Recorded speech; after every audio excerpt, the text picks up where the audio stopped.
Konnichiwa, good afternoon, what's up? It's Rupa sensei here, your favorite English teacher, and I have a question for you.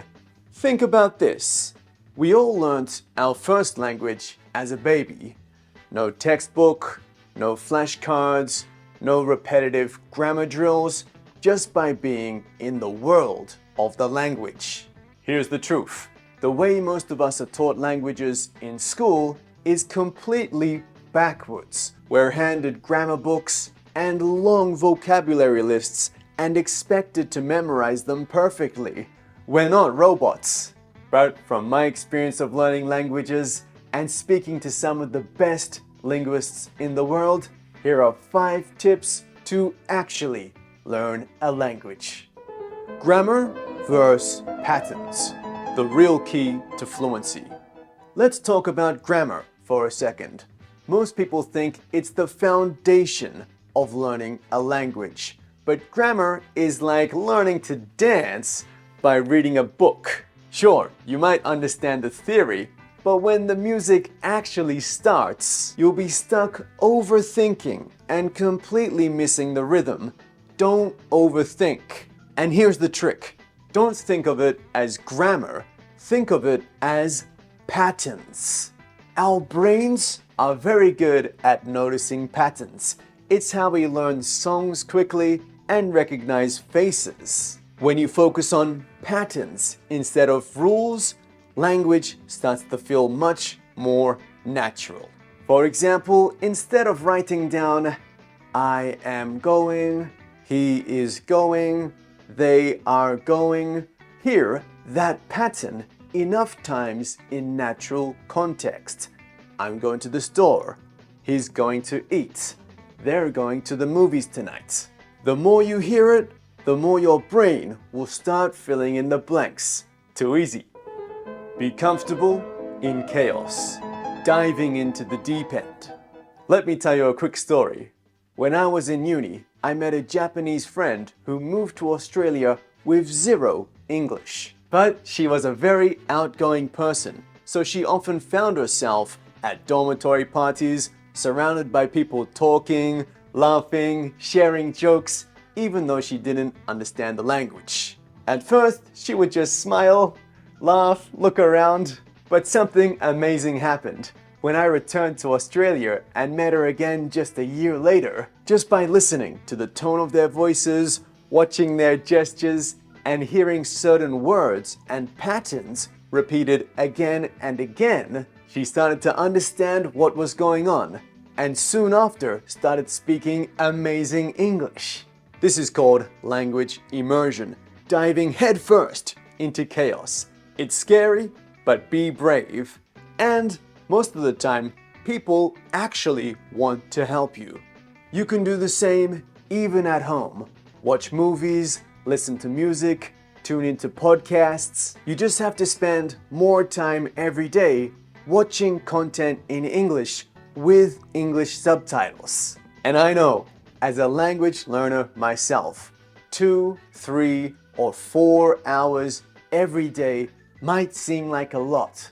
But to be honest, that's what it takes to really learn a language. So you have to enjoy it and you have to prioritize it. You got this. Mistakes, your greatest teacher.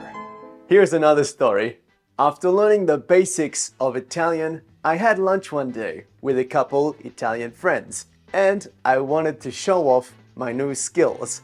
But instead of saying, my grandpa is Italian, mio nonno è italiano, I said, I am an Italian grandpa. They all laughed at me. I laughed too, but guess what? I never made that mistake again. Don't be too serious about mistakes.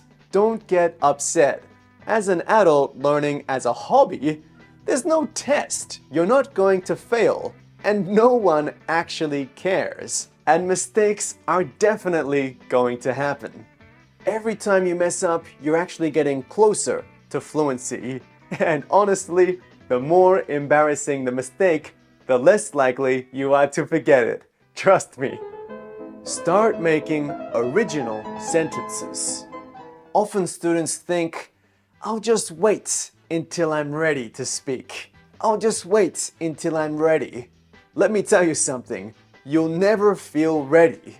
Instead, start making sentences now. Start output now. It's not going to hurt your journey.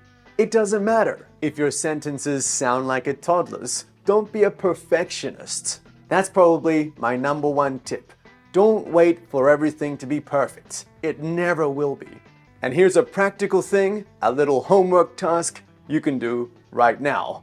Write down a paragraph about yourself for each of these common conversation topics: work or school, travel, hobbies, and food. These are the most common conversation topics, especially for a beginner. And practice those lines again and again, even to yourself. This will also help you stop translating from Japanese inside your head. Here's the problem about translating every word inside your head before you speak. You'll end up overthinking, you'll take too long to speak, your sentence structure will be off, and you won't communicate effectively. That's why it's also better to use simple English. Simple is best. Have a marathon mentality. Make English a part of your life. Language learning isn't a race. It's a daily habit. And there's no finish line. No one wins the game of English. The only way to learn is daily practice. Think of it like brushing your teeth. You don't stop brushing your teeth for 3 days and then to catch up, spend 1 hour scrubbing. No, you do it every day. Daily action is much more effective than a lot of action once a week. It's about stepping into a new world.